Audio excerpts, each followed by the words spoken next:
Hello everyone, and welcome back to another episode of the Reading Party podcast with Megan and Lexi. This episode continues our season looking at stories inspired by or set in ancient Egypt. Some of the material includes themes of violence or sexual assault. It is not suitable for under 18s. We hope you have your favourite beverages and snacks ready to go, because we've got our teas and are ready to start spilling the tea on our latest ancient story.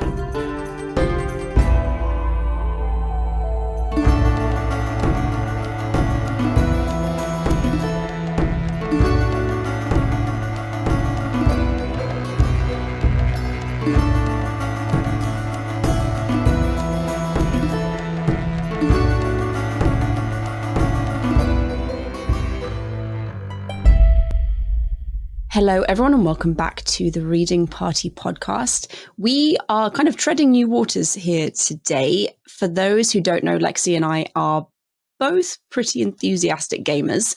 I think different game genres generally, but we both game, we both enjoy it.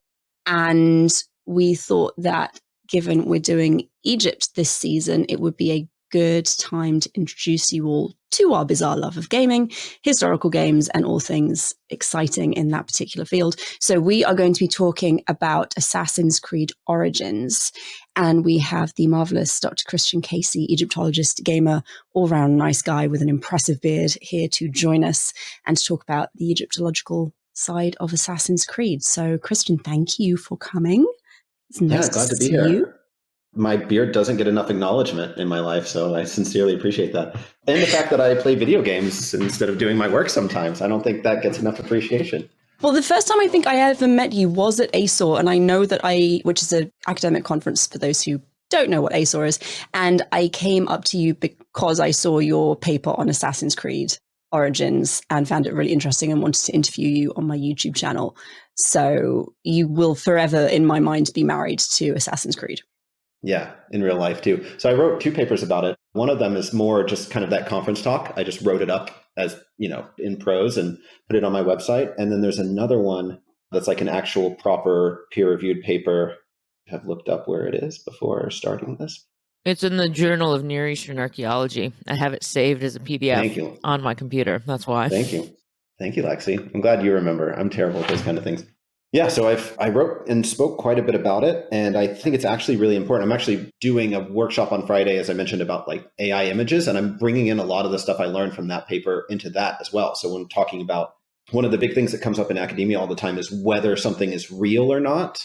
And academics by nature, we're seekers of truth. So we really believe in the importance and priority of factual truth and accuracy and all those things. And I think what I always try to do with this is challenge the notion that that's the only way to think about things, because I think a lot of what gets missed in that is the ability to really just to play with ideas and to inhabit a totally different place and imagine what it's like. So yeah, I think Assassin's Creed did a really great job of allowing me as an Egyptologist to visit this place that I spend so much time reading and thinking about and kind of see it all around me in an immersive environment.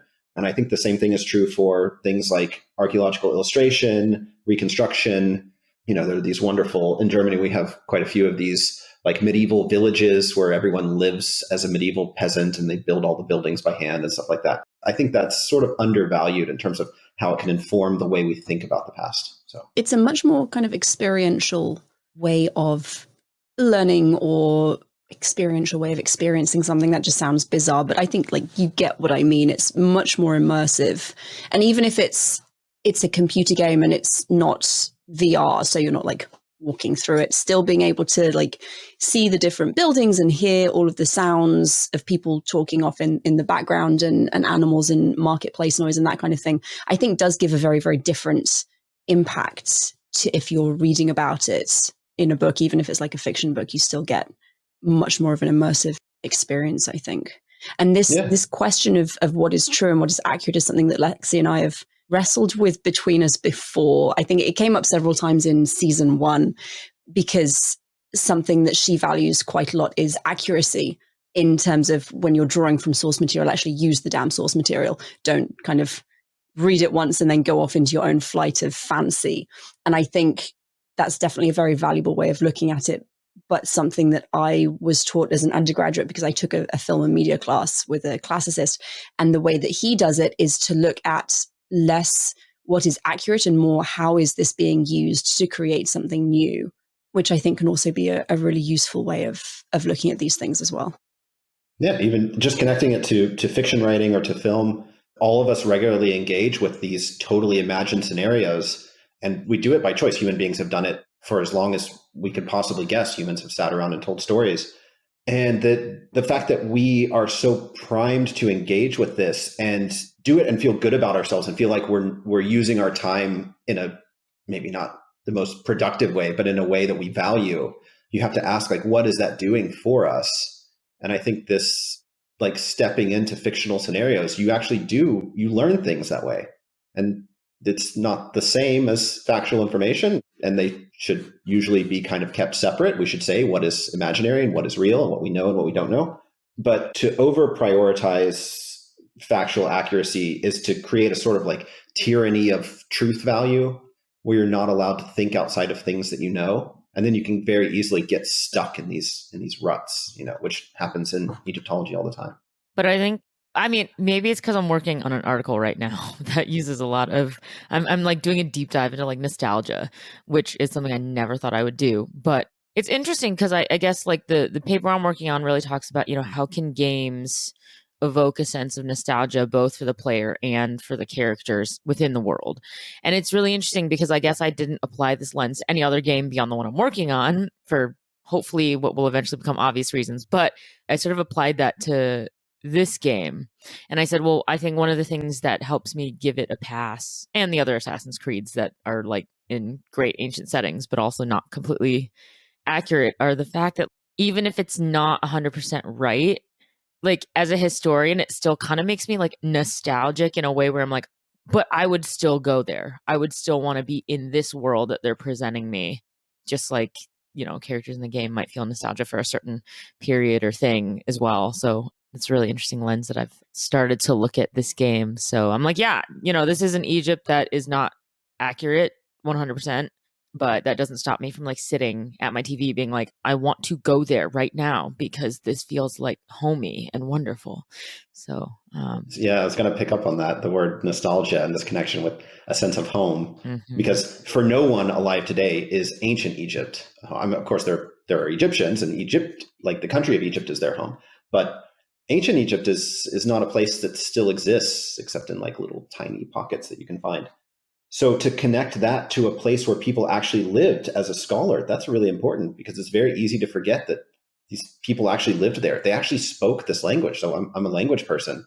And in discussion of linguistics, you'll often get off on these really weird tracks where there's a huge debate about the pronunciations of various Coptic letters and what these things would have sounded like. And a lot of Egyptologists will get really excited about these like super exotic possibilities. Like you can use a linguistic argument to say that this particular word sounded like or whatever. And it's like, yeah, but people actually spoke this language every day, right? So like the super interesting exotic thing that's exciting to linguists is probably not the thing that would have been relatable and sensible to people who actually had to communicate with that language.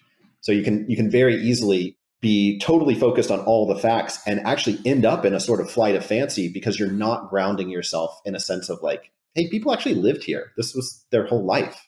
They weren't space aliens. They were normal people. For sure. Well, I mean, so I do want to get into Megan recapping this for people who don't know the game, but there is one all important question that I actually want to tie to sort of what we're currently talking about that I'll sort of ask first before Megan recaps the game for us.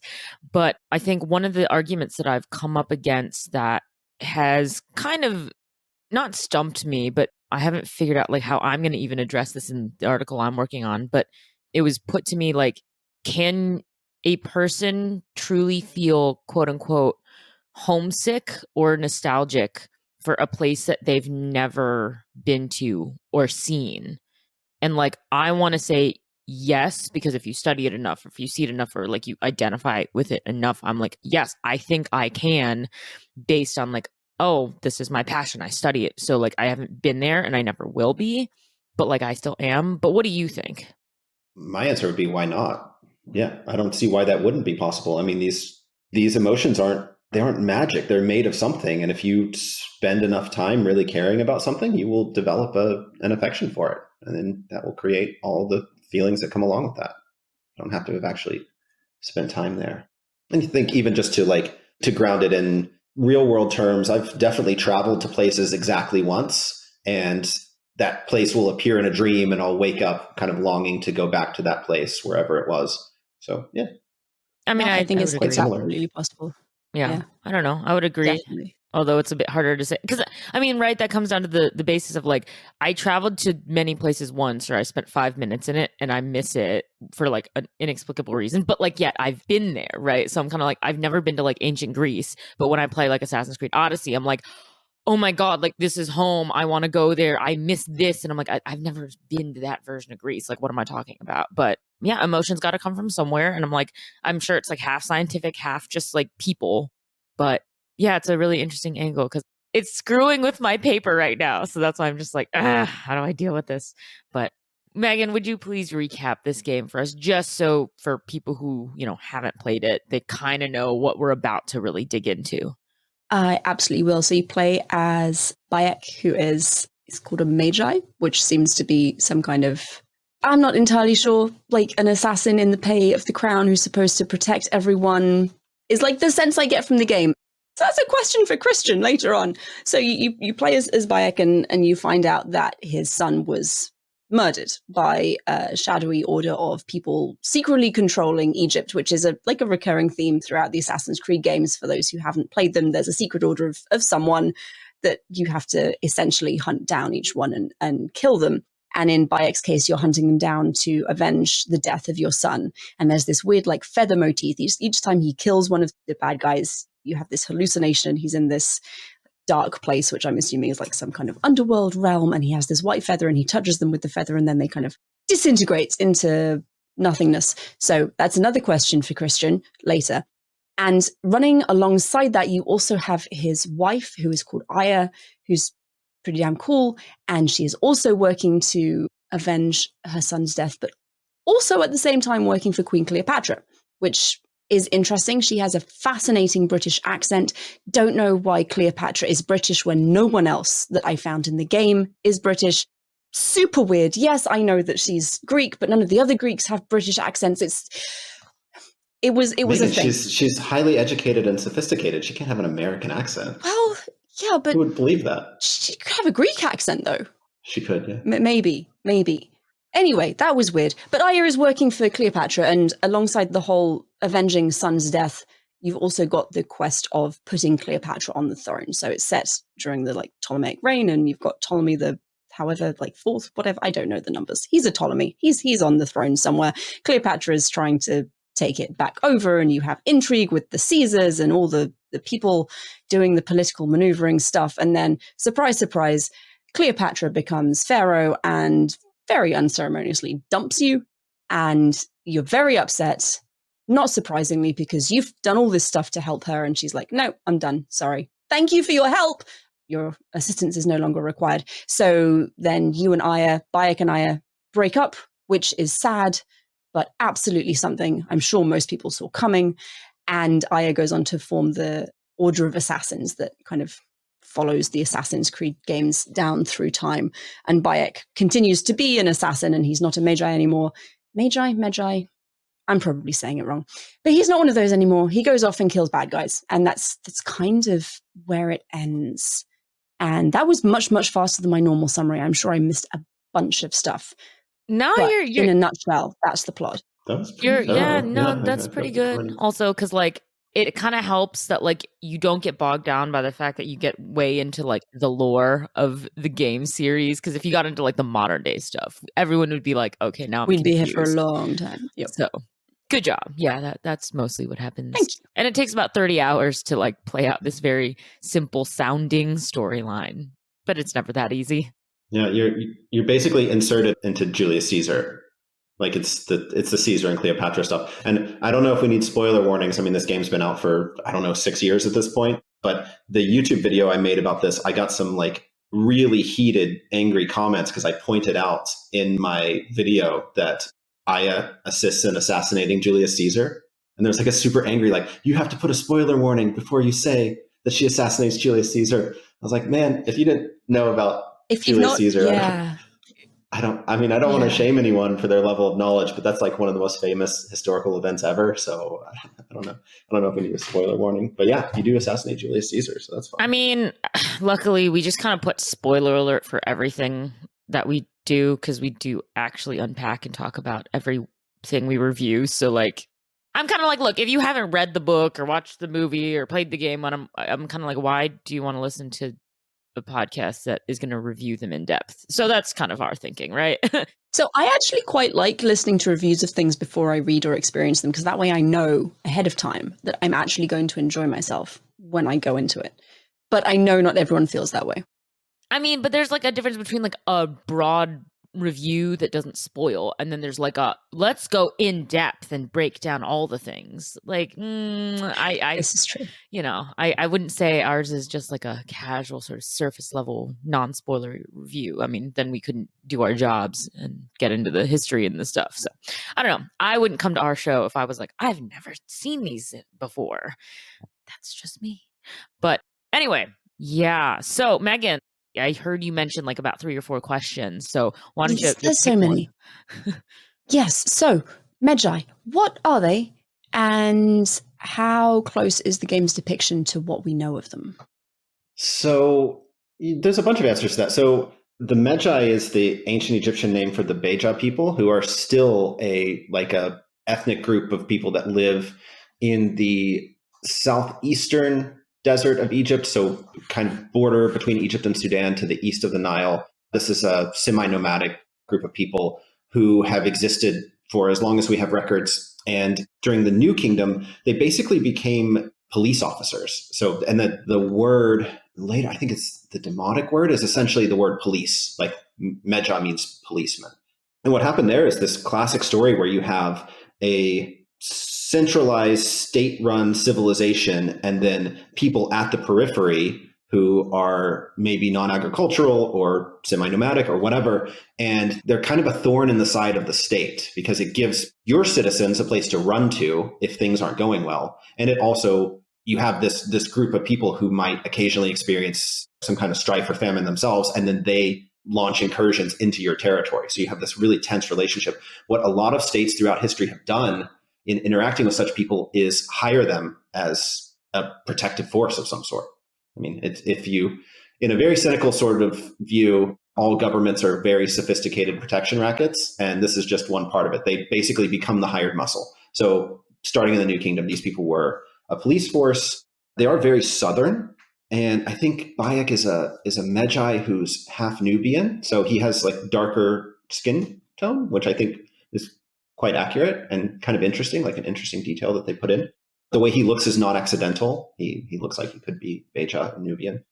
I don't know that they were ever sort of this like secret service or Praetorian guard. I've never heard that anywhere else. I could be wrong, but the way it's portrayed in the game is that the Magi are servants of the Pharaoh and protectors of the Pharaoh. Not sure about that particular part. I think that's a bit of storytelling. But this is borrowed presumably from the 1999 Mummy movie where the Magi are the protectors of the Book of the Dead and Imhotep's mummy and all that. So it's kind of it's almost like a modern characterization of this ancient people that's kind of caught on and taken on a life of its own. Thank you. That is really cool. And it's nice to know that there is some historical kernel, really, I guess. Yeah, there's something there. It's nice. Lexi. Okay, I'm trying to just figure out quickly like how deeply in the weeds, because I mean, I know I've talked to Christian about this game, so I'm trying to figure out like, oh no, what's something I haven't asked that would still actually be relevant and sound good? I mean, okay, and I'm desperately trying to avoid the mangoes. Let's just leave the mangoes. It's in my paper, by the way. If anybody wants to read that paper, I do mention the mangoes in there. He does mention the mangoes. It's pretty cool. Peaches, though, we're talking about peaches because in the Apis bull, in that whole sequence where the Apis bull is being, he's being poisoned with peach stones, which do contain like small amounts of cyanide. So if you were to eat a peach stone, or if you were to eat enough of them, you would gradually be poisoned. That's accurate. They had peaches in Ptolemaic Egypt. I mean, I guess just for audience members who might not be aware, I remember you and I think, had a discussion once on the background world when creating it, it was very distracting that everyone was speaking modern Greek. Do you think it would have been possible to put something a little more accurate in? Would that have added to the game in the world or not really? Yeah, I mean, this is the one point where I become sort of a pedant about it because I think almost everyone disagrees with me on this. But I think the one detail for me that I would like to have seen the game do differently would be to use proper Egyptian language. So I don't want to get too much into the weeds with this, but basically, when we look at hieroglyphic text, we don't have the vowels. We just have like the consonantal shells of the words, and we deliberately fill them in with the E type vowel. So a word like sotum, that means to hear, when we're looking at hieroglyphic Egyptian, we pronounce it sejem. So we just take the raw sort of reconstructed consonants and just put eh sounds in between them so that we can say it aloud. But also because pre-Coptic Egyptian didn't have that vowel sound in it, it's also markedly fake, right? Nobody could possibly think that you're speaking real ancient Egyptian because all of the vowels, it's just one vowel for one thing, and it's a vowel that the language didn't have in it. The language in the game, they actually used that Egyptological pronunciation as the like NPC dialogue. So when they say random Egyptian phrases, they use the Egyptological pronunciation. In Alexandria and Greek-speaking areas, they use modern Greek, which to me I found less problematic. Did they use, is that what you're asking about, Lexi? They use modern Greek? Yeah, they used modern Greek, which took me out of it. Okay. Well, I can't comprehend modern Greek, so yeah, it didn't affect me as much, but I'm an Egyptian language guy. I mean, I don't know, but I had the same, complaint for Assassin's Creed Odyssey, just because I was like, well, we know what ancient Greek sounds like, and I know it's hard because you can't really like talk in it per se, but like I'm just kind of like, we know what it sounds like.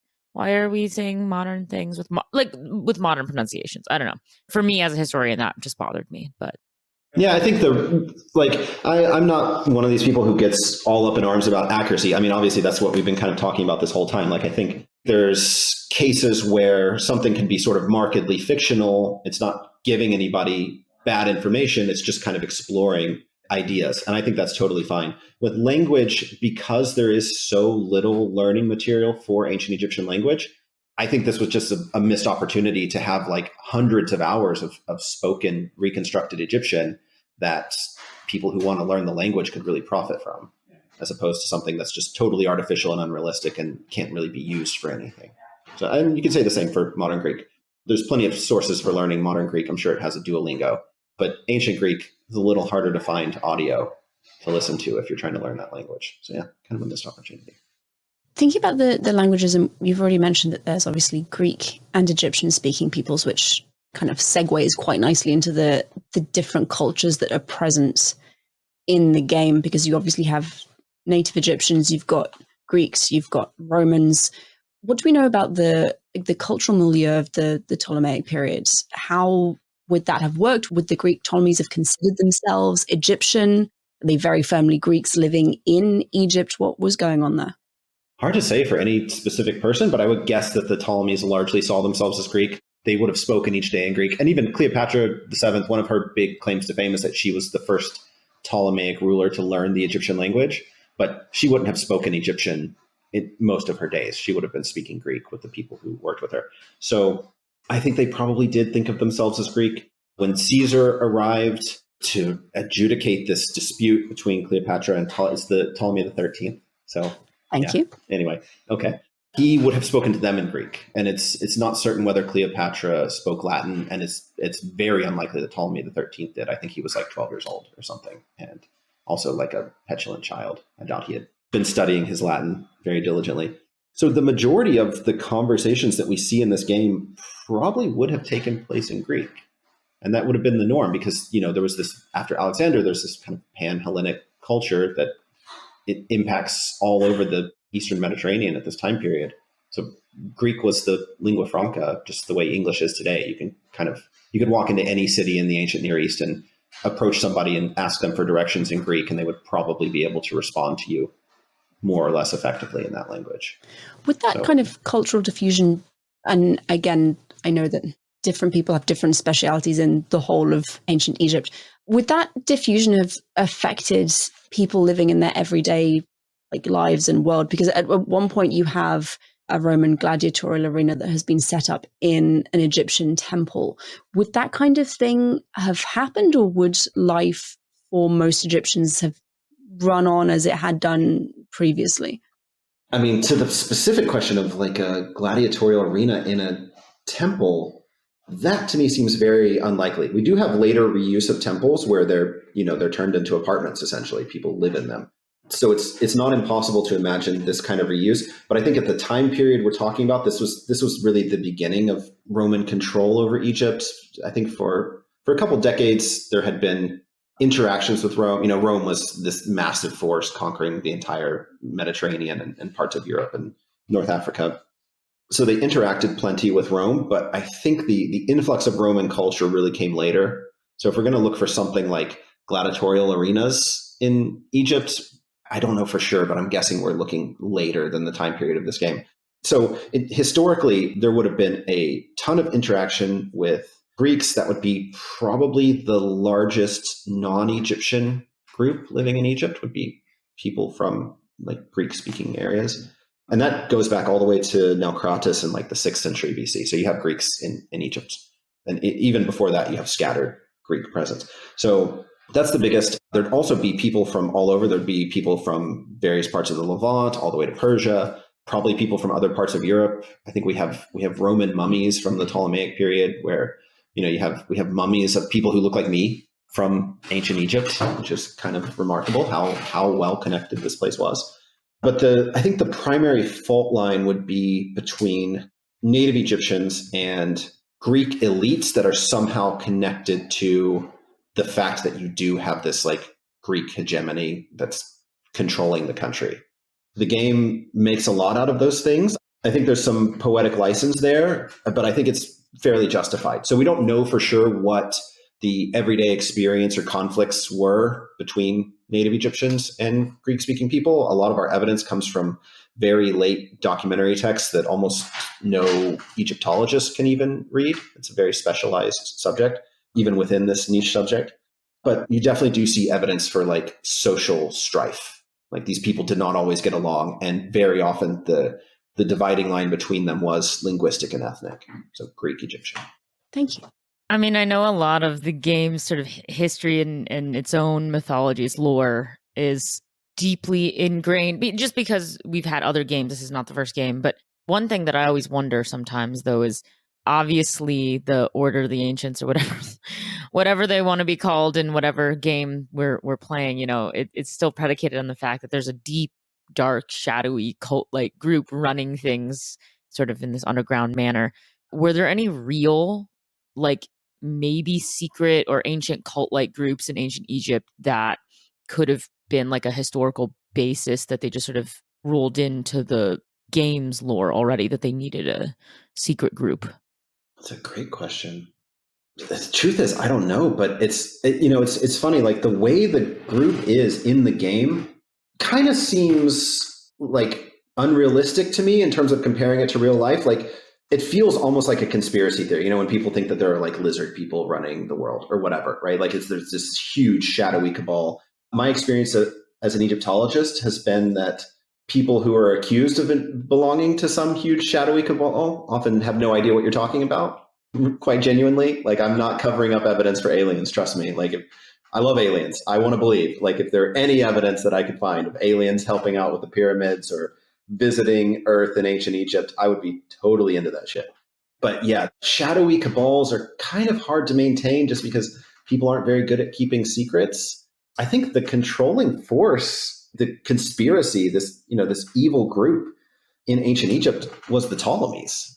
These were foreign invaders who took over the country and just blatantly extracted its wealth and sold it abroad at a discount so that they could make money faster, and lived in probably the most ornate, fabulous palace that has ever been built on Earth. I mean, it's hard to imagine what the Ptolemaic Palace at Alexandria would have looked like, but I think it probably puts the Versailles and the Louvre and the Alhambra and these really famous palaces, I think it puts them to shame. It would have been just completely absurd, just a huge compound of the most ornate buildings that the world has ever seen. So that's kind of evil. Very often during the Ptolemies' reign, people didn't have enough food to eat. and they were still selling grain abroad to trade it for precious metals that they then hammered flat and used to decorate their bedrooms. And that's real. And we know that for a fact. So I think that's more realistic. But then, so I say this, and this is definitely going to date this podcast whenever anybody hears it. But last night I saw Killers of the Flower Moon, which if you haven't seen, it's really, really good. And that is a real life, absurd conspiracy of where like dozens or hundreds of people were murdered and the murders were covered up for years and years. And everyone who knew about it was in on the secret and helping to keep it. So apparently these things do happen. You know, who knows? We still don't know how many people were murdered by this conspiratorial group of white Oklahomans who were murdering the Osage to steal their oil rights.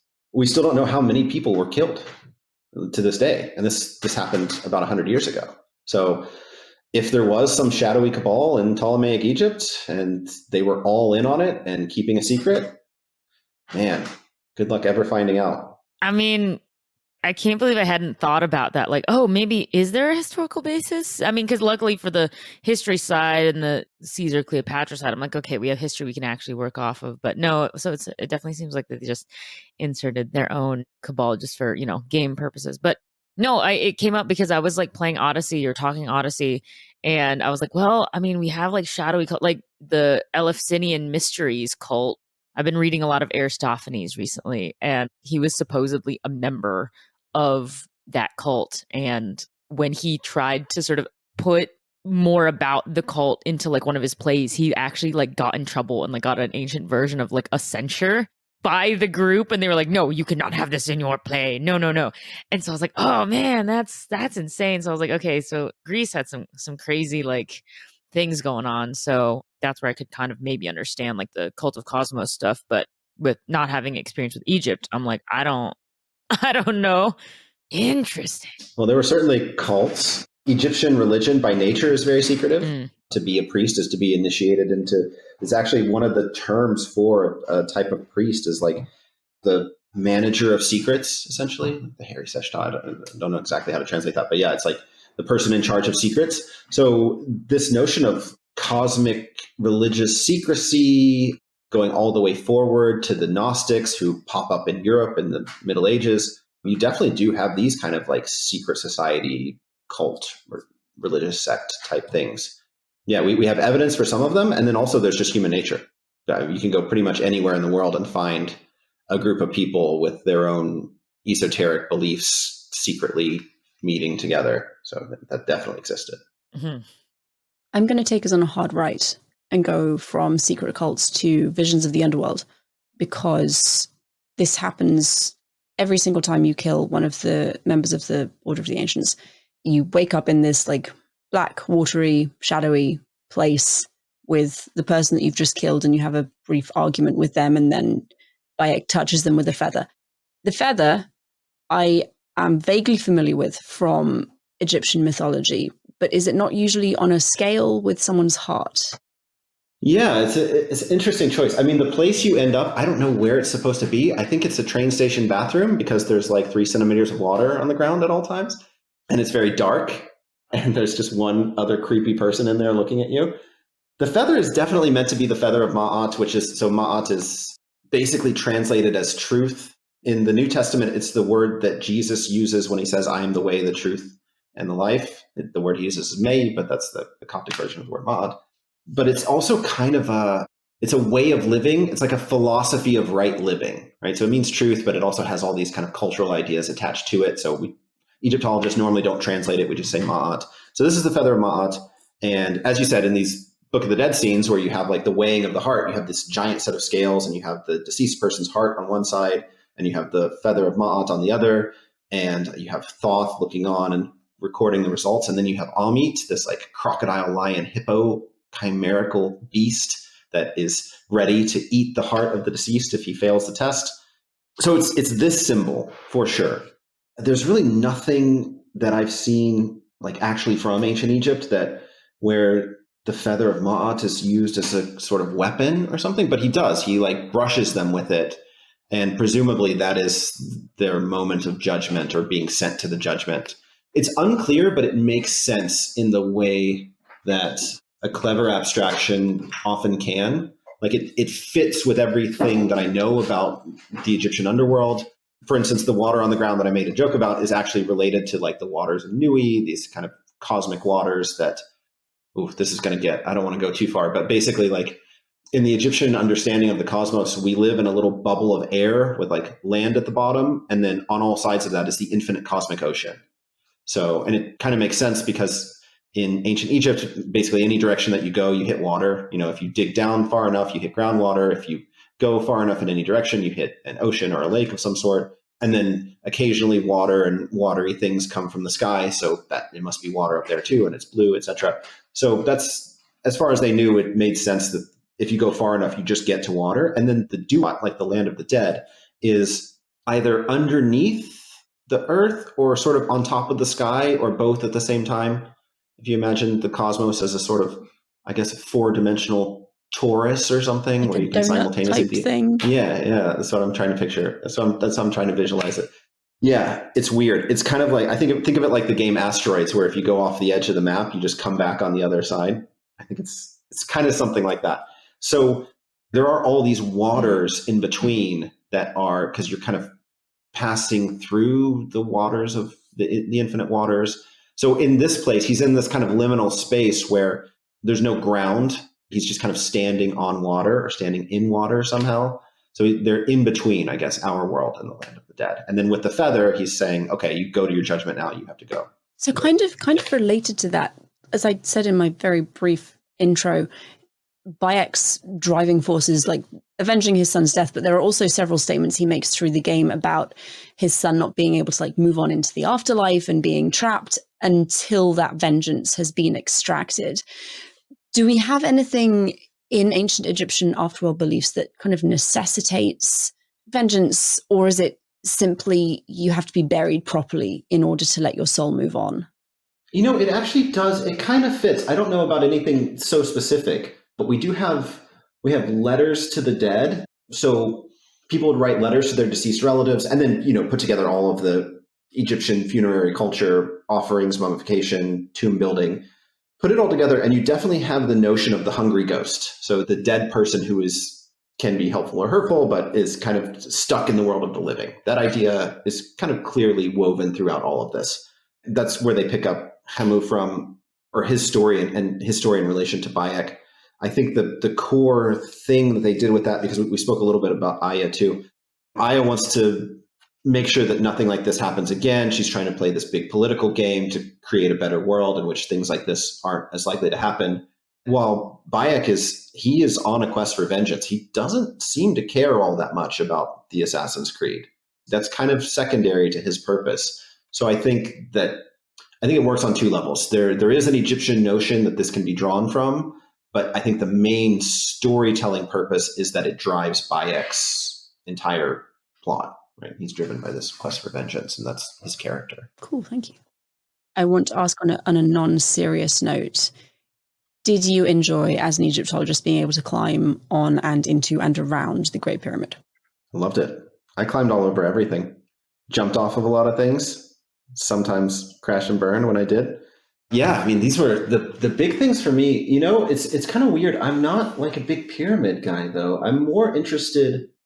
It's hard to say, but like for me, the big draw is the lived environment of ancient Egypt, and especially the way that it's portrayed in art. I think I was first drawn to Egyptology by Egyptian art and the way they depict things, especially the way they observe and capture nature in their art. I've always found really fascinating. It seems kind of random, but my favorite architect is Louis Sullivan, and he was also like an obsessive naturalist and designed the ornamentation that he used in these early modernist buildings. I love William Morris nature. Illustrations for the same reason. Exactly. Okay. Yeah, exactly. Right. This is a very captivating thing. So what I got most out of the game was actually, I don't even know what to call it. The normal stuff, like walking down a road where there's animals that I see in hieroglyphic text all the time, but they're moving and flying around. And I really loved the intersection of like the Egyptian natural world, which of course you can just go see today and is worth seeing. But then the interaction between that and the sort of Egyptian civilization, the built environment, the way buildings look, the way people dress, the way everything sort of works. I really liked seeing all of those elements together in kind of one coherent whole, because that doesn't exist in our world. That's not something you can find, right? You can go on a hike in Egypt and go see nature and birds and all those kinds of things, but you're not going to find ancient Egyptian houses. You're going to find modern houses. So yeah, I think for me, it was very much all of these things coming together, and the big things like the pyramids and the temples. Obviously, I love those things, but those things are kind of still there. So I was more interested in the world, I guess. That's what really grabbed me. I mean, I love the small details, like the fact that only priests in ancient Egypt are the ones who wore the like leopard skin robes. The fact that like they had the priests in the game wearing them. It's a great small attention to detail. But I do want to touch on, thank you, Megan, for mentioning pyramids and stuff, because there are people obviously who play this game because of the pyramids and other kinds of cool things like that. I know that the game creators talked about modeling their Great Pyramid of Khufu and sort of like the interior after sort of the Houdin theory. Now, just I know it's like a whole thing, and I know it's up for debate, so I don't want to get like too deep into the weeds, but it is a cool piece of history, and it is an interesting stylistic choice to essentially build your game off of that specific one. So I'm wondering, as an Egyptologist, if you could just quickly tell people like what makes it different and why do we think they put that version in the game if it's controversial to Egyptologists? Yeah, it certainly is controversial. I'm not entirely sure why, because I've never seen it presented other than as a hypothesis, which in science should be fair game. You can hypothesize anything. Although it gets a lot of heat for being sort of out there or whatever. But it's like, well, it's true or it's not. I don't know. Let's go look. So the Houdin internal spiral hypothesis is that instead of building massive ramps on the outside of the pyramids to bring all the stones to the top, what they did instead was sort of build the pyramid such that it had a spiral ramp inside of it as it was being built up. And they used that ramp to transport the stones to the top and build it all the way up. And then they just filled in the ramp on the way down, which is, I think, perfectly realistic. I don't see any reason they couldn't have done it that way. And it definitely deals with the problem. If you're going to build giant ramps, you have to fill them with material that you have to source from somewhere. The consensus is that they used mud brick, which is what they also used for residential architecture and other buildings. So they definitely could have done that. And then, of course, they would have just taken the mud bricks and reused them elsewhere or thrown them back in the river or whatever. You don't actually need an internal spiral, but it would be an elegant way of solving the problem based on everything that we know. Probably the main mystery surrounding the Great Pyramids. So for anyone listening to this who, isn't as constantly engaged with Egyptology as we are, you've probably heard over and over that nobody knows how they built the Great Pyramids. And whenever anybody says that, I always say, like, what else would we know? Like, we know more about building the Great Pyramids than we know about the building of the building I'm sitting in right now. Literally. We know the names of the people who did it, how many people there were, where they lived, what they ate. We know where they got the stones that they built it from, all of the different types of stones that they used. We know when they did it, who did it, why. We know just about everything we possibly could about building the Great Pyramid. The one big standout that people still kind of get stuck on is how did they literally transport the stones up that high? So we have plenty of evidence that even using just simple machines and a few people, you can move very heavy objects and build things with monolithic stones. That's actually not hard to explain. But then just the sheer number of stones they had, I can't remember the number, but they had to place a 2-ton block every 3 minutes or something, which just sounds very difficult. People often say it sounds impossible, but that's not true. It just sounds very difficult. This internal ramp would elegantly answer that question. So it's a cool hypothesis. It should definitely be explored further. And there's some circumstantial evidence. So there are, if you look at the Great Pyramid, now that the smooth white casing stones have been taken off and we're kind of seeing the internal structural stones, there are kind of little notches at regular intervals that look like they might have been weak points that were sort of covered over by the casing stones that have now been exposed and are kind of showing their weakness where the ramp had to turn a corner. So there's not as much structure there. That's a cool idea. Could be. I did interview the game creators, and I think I asked them about that when I did. And their answer, which I wouldn't have expected anything less, their answer was basically like, we think this is a cool idea, and we wanted a chance to explore it in a simulated environment. Just, that's what it's for. I mean, if it's that simple, it's that cool, because I just remember being really shocked because I kind of recognized it, but like I would say I wasn't familiar enough to really be like, oh, that is. So I remember I had to actually go into the discovery tour and then go to the pyramid. And then luckily in the tour, it did say like in the game, we base this off of the Houdin theory very specifically. That's why it's here. And I was like, oh my gosh, they like went with it. They kind of went against the grain. And it's so interesting to see, again, like with all of my certain criticisms against the fact that it's not accurate versus something that like is using real Egyptological research, real stuff. I was like, it's so interesting that like this is a big thing that they could have kind of just fudged it on, but like they didn't. And they were like, no, we're going to use a real hypothesis. And that alone, I think, was a cool way to get people, maybe like me, maybe not, interested in more the history, because I definitely went on like an internet rabbit hole tangent being like, okay, let me just look up everything I know about the Houdin theory, let me read more, and like I found some great papers online. And so if that was their intent, to make people like sort of question or be like, oh, this is cool, why, well then they did their job well, because I definitely did that. Yeah, it's good for Egyptology too. You know, if anybody's thinking like, how in the world did they build the pyramids? Well, then you probably are a supporter of a bunch of nerds trying to figure it out, you know, which is what we need. Maybe not so much in Germany, but in the US, you definitely need as much like pro-intellectualism as you can get to counter the prevailing winds. Oh, yes. So, yeah. Yeah. I mean, we're trying to figure stuff out. That's what we're all about. So, and this is a solid hypothesis. I think we should be investigating it. But then they found that after the game came out, they found this massive void with these neutrino detectors. That stuff, if you haven't looked into it, is super cool. They basically like laid all these flat plates in an underground chamber and recorded neutrinos, these subatomic particles that basically can pass through anything. Some of them pass all the way through the earth. And they created this weird sort of spectral X-ray of the pyramid from inside, and then using like models, you can reconstruct what the shape must be to produce that pattern of dots that you find on the detectors. And they notice that there's this big open space above the Grand Gallery, and nobody knows what's in there. I think they tried to put a camera in there recently and didn't get far enough. And yeah, it's a whole huge mystery. Yeah, there's so much unexplored. Like the game, even I think from what I remember going around like in the pyramid and stuff, like they definitely gave a nod to like Nicholas Reeves' theory, but like we will not know the answer to that because, you know, we can't. Nicholas Reeves' theory? I don't know. Oh, Kara talks a lot about it in her book, but also just generally, it's the one that like there is a second chamber behind like the main one, and that's actually where we're going to find like a whole other chamber that might have been for like the king or something. And so to sum up a very long complicated theory, everyone's kind of like, well, if we could just get the excavation permissions and then like bust through this wall here in the main gallery, we could then have our answer to see, is there something behind here? Because we think there is, because based on like decades old scans or something, when he was putting this together, he was like, yeah, I think there's like a space here.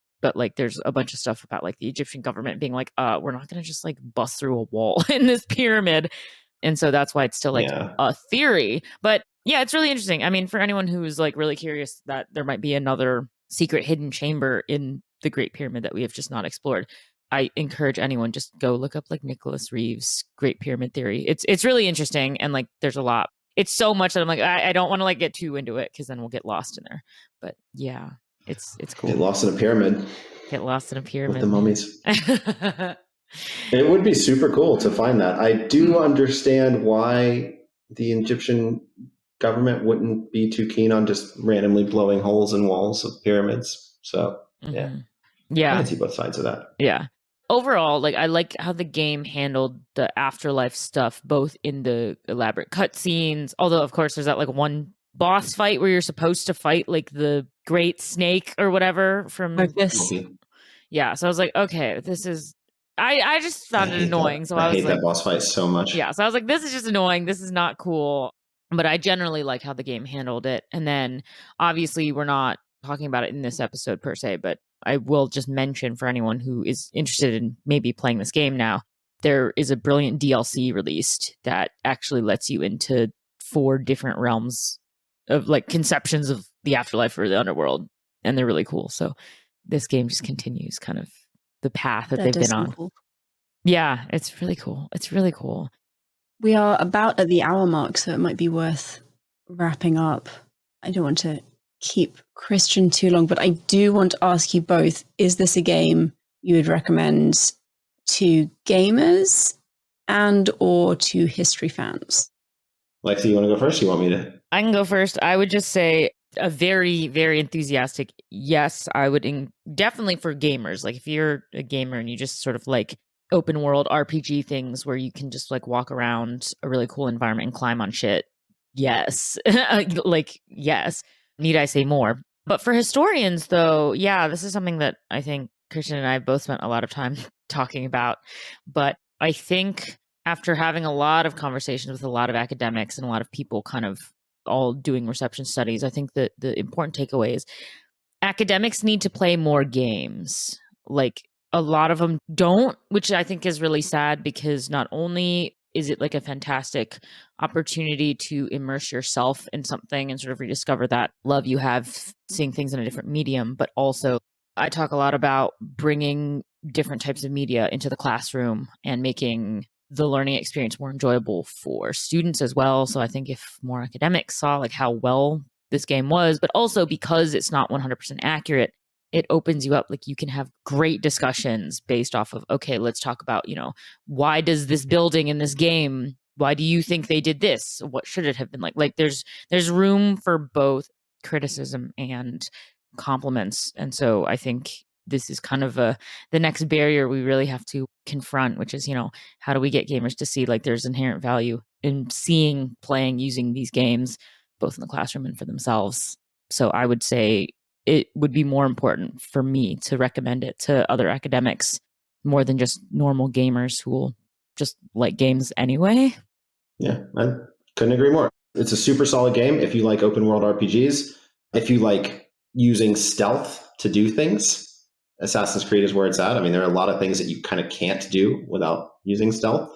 Yeah, it's a good game. It depends on what kind of games you like. I always recommend it to students, though. I think to miss out on the opportunity to build a mental model of what it felt like to walk down the streets in this place that we'll never be able to go to, why wouldn't you take that opportunity? You're not going to remember the inaccurate things as though they were facts. What you're going to remember is the experience of being in this place and how you connect to it. And when you have to sit down and write that super boring paper that you don't want to write and no one wants to read, having a sort of joy in this subject can do a lot for you. And what about you, Megan? I wholeheartedly agree. I mean, I'm a huge fan of open world RPGs, always have been. So having one set in the ancient world is an absolute joy for me. I really enjoy it. And I enjoyed Assassin's Creed Odyssey for much the same reason, being able to run around and jump on things and talk to all the different people actually and like hear daily life, kind of like you were saying, Christian, going on around you as you're walking it's really special. I enjoy it. I definitely think there's a lot of value there. Are you likely to play it a lot? Yes, I think, yes. So for those, we should have made this clear at the beginning. I've not played the whole game through. I did actually start it. And then in preparation for this, I watched a YouTube video that kind of takes you through the whole plot. But I enjoyed the gameplay I've been through. I have enjoyed watching someone else play it, which is not something I normally do. I don't usually watch gameplay videos, but I really enjoyed it. So I definitely need to go back and complete the game. Nice. I will call it a day. Thank you both so much. This was a lot of fun. And Lexi, audience, I'll see you all next week. Woo! Bye! Hey, thanks for listening. Don't forget to leave us a review, and you can also follow us on social media at The Reading Party Podcast. If you'd like to leave us a book or movie suggestion, then email us at thereadingpartypod@gmail.com. See you next week.